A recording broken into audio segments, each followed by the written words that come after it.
ನನಗೆ ಈ ರೀತಿಯಾಗಿ ಬರೀ ಅನ್ನದ ಜೊತೆಗೇ ಈ ಥರ ಎಗ್ ಬುರ್ಜಿನ ಕಲಿಸ್ಕೊಂಡು ಊಟ ಮಾಡಲಿಕ್ಕೆ ಅಂದರೆ ತುಂಬಾ ಇಷ್ಟ. ಸೊ ತುಂಬ ರುಚಿಯಾಗಿರುತ್ತೆ, ತುಂಬ ಟೇಸ್ಟ್ ಕೂಡ ಇರುತ್ತೆ. ಎಷ್ಟು ರುಚಿ ಇರುತ್ತೆ ಗೊತ್ತಾ?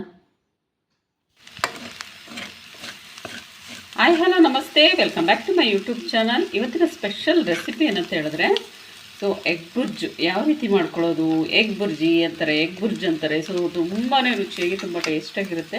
ಇದು ಚಪಾತಿ ಮತ್ತು ಅನ್ನಕ್ಕೆಲ್ಲ ಒಂದು ಒಳ್ಳೆ ಕಾಂಬಿನೇಷನ್ ಅಂತಲೇ ಹೇಳ್ಬೋದು. ಸೊ ಬನ್ನಿ ಈ ಎಗ್ ಬುರ್ಜನ್ನ ಯಾವ ರೀತಿ ಮಾಡಿದೆ ಅಂತೇಳಿ ಇವತ್ತಿನ ಒಂದು ವೀಡಿಯೋದಲ್ಲಿ ನೀವು ನೋಡ್ಬೋದು. ತುಂಬಾ ಚೆನ್ನಾಗಿರುತ್ತೆ, ತುಂಬ ಟೇಸ್ಟಿಯಾಗಿ ಕೂಡ ಇರುತ್ತೆ. So welcome back to my YouTube channel. ಬನ್ನಿ ಸ್ಟಾರ್ಟ್ ಮಾಡೋಣ. ಸೊ ಹಾಗೆಯೇ ಹೊಸಬ್ರೆ ಇರಲ್ಲ ನನ್ನ ಚಾನಲ್ನ ನೋಡ್ತಾ ಇದ್ದರೆ ಇವಾಗಲೇ ಹೋಗಿ ಸಬ್ಸ್ಕ್ರೈಬ್ ಮಾಡ್ಕೊಳ್ಳಿ. ಸೊ ಇಲ್ಲಿ ನಾನು ಒಂದು 5 ಮೊಟ್ಟೆನ ತೊಗೊಂಡಿದ್ದೀನಿ. ಈ ಮೊಟ್ಟೆನ ಹಾಕುವಾಗಲೇ ಹೊಡೆದ್ಬಿಟ್ಟು ಬೇಕಾದರೂ ಹಾಕೋಬೋದು, ಇಲ್ಲಾಂದರೆ ಬೌಲಿಗೆ ಹಾಕಿ ಇಟ್ಕೋಬೋದು. ಸೊ ಇವಾಗ ನಾನು ಬೌಲಿಗೆ ಹಾಕಿ ಅಷ್ಟನ್ನು ಹೊಡೆದ್ಬಿಟ್ಟು ಇಡ್ತೀನಿ. ಸೊ ಇವಾಗ ಎಗ್ ಬುರ್ಜ್ ಮಾಡಲಿಕ್ಕೆ ಅಂತೇಳಿ ಒಂದು ಸ್ವಲ್ಪ ಆಯಿಲ್ನ ಕಾಯಲಿಕ್ಕೆ ಇಟ್ಟಿದ್ದೀನಿ. ಬೇರೇನಿಲ್ಲ, ಮತ್ತು ಆಯಿಲ್ ಚೆನ್ನಾಗಿ ಕಾಯ್ದು ಅದಕ್ಕೆ ಕಾದ್ಮೇಲೆ ಸ್ವಲ್ಪ ಸಾಸಿವೆನ ಹಾಕ್ಕೊಳ್ಳಿ. ಸೊ ನಂತರ ಈರುಳ್ಳಿನ ಹಾಕ್ಕೊಳ್ಳಿ.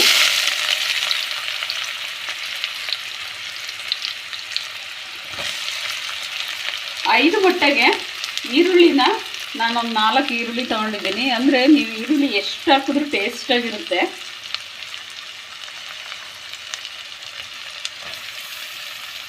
ಸೊ ಇದ್ರ ಜೊತೆಗೆ ಒಂದು ಸ್ವಲ್ಪ ಕರಿಬೇವನ್ನು ಕೂಡ ಹಾಕಿಬಿಟ್ಟು ಫ್ರೈ ಮಾಡಿ.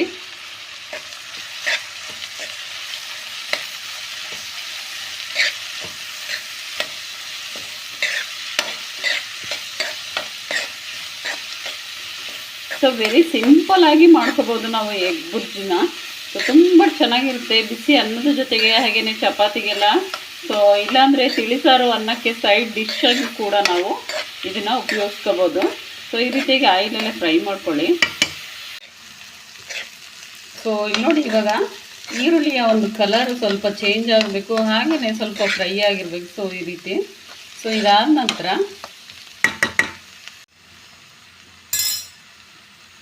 ಇವಾಗ ನಾನಿಲ್ಲಿ 5 ಮೊಟ್ಟೆನ ಹೊಡೆದ್ಬಿಟ್ಟು ಒಂದು ಬೌಲಲ್ಲಿ ಹಾಕಿದ್ದೀನಿ. ಸೊ ಅದನ್ನು ಸೇರಿಸ್ಕೊಳ್ಳಿ. ಇದಕ್ಕೆ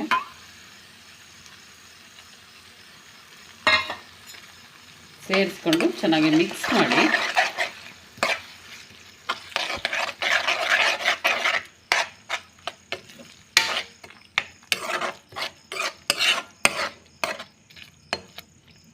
ಸೊ ಈ ರೀತಿಯಾಗಿ ಮಿಕ್ಸ್ ಮಾಡಿ ಒಂದು ಸ್ವಲ್ಪ ಟೈಮ್ ಹಾಗೆ ಬಿಡಿ, ಒಂದು 2 ಮಿನಿಟ್ಸ್. ಸೊ ನಾವು ಬೇಗ ಇನ್ನೂ ಕೈ ಬಿಡ್ದಂಗೆ ತಿರುಗಿಸ್ತಾ ಇದ್ದರೆ ಚಿಕ್ಕದಾಗಿ ಪುಡಿ ಪುಡಿ ಥರ ಆಗುತ್ತೆ. ಸ್ವಲ್ಪ ಟೈಮ್ ಹಾಗೆ ಬಿಡಬೇಕು. ಸೊ ಇವಾಗ ಈ ರೀತಿ ಮಿಕ್ಸ್ ಮಾಡಿ.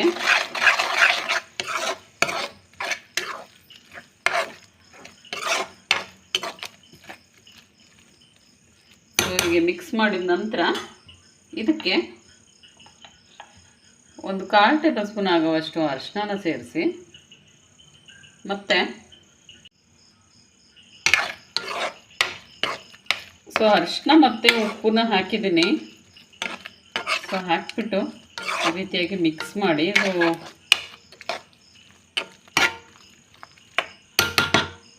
ಸೊ ಇದಕ್ಕೆ ಒಂದು ಸ್ವಲ್ಪ ಅರಿಶಿನ ಮತ್ತು ಒಂದು ಸ್ವಲ್ಪ ಉಪ್ಪು ಹಾಕಿದ್ದೀನಿ. ಆ ವಿಡಿಯೋ ಸ್ವಲ್ಪ ಸ್ಕಿಪ್ ಆಗಿಬಿಡ್ತು. ನಾನು ವಿಡಿಯೋ ಆನ್ ಮಾಡಿದ್ದೀನಿ ಅಂದ್ಕೊಂಡಿದ್ದೀನಿ, ಸೊ ಸ್ಕಿಪ್ ಆಗಿದೆ. ಸೊ ಉಪ್ಪನ್ನ ಹಾಕಿಬಿಟ್ಟು ಈ ರೀತಿಯಾಗಿ ಮಿಕ್ಸ್ ಮಾಡಿ.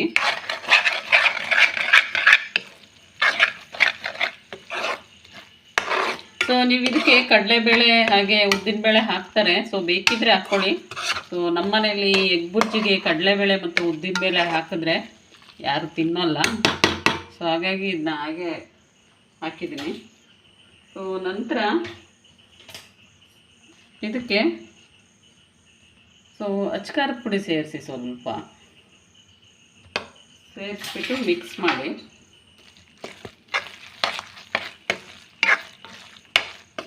ಸೊ ಖಾರದ ಪುಡಿ ಸ್ವಲ್ಪ ಖಾರ ಇದೆ, ಸೊ ಹಾಗಾಗಿ ಸ್ವಲ್ಪ ಹಾಕಿದ್ದೀನಿ ಅಷ್ಟೇ.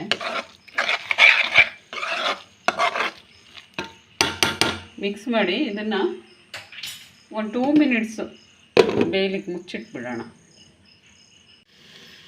ಸೊ ಸೊ ಇವಾಗ ಈ ರೀತಿ ಮಿಕ್ಸ್ ಮಾಡಿಬಿಟ್ಟು ಸೊ ಫೈನಲಾಗಿ ನಾನಿಲ್ಲಿ ಒಂದು ಅರ್ಧ ಹೋಳು ನಿಂಬೆ ರಸವನ್ನು ಇದಕ್ಕೆ ಹಿಂಡ್ತಾ ಇದ್ದೀನಿ. ಸೊ ಟೊಮೊಟೊ ಬದಲಿಗೆ ಇದನ್ನು ಹಾಕಿ ಚೆನ್ನಾಗಿರುತ್ತೆ ಎಗ್ ಬುರ್ಜಿಗೆ. ಸೊ ಫೈನಲಾಗಿ ರೆಡಿ ಆಯಿತು.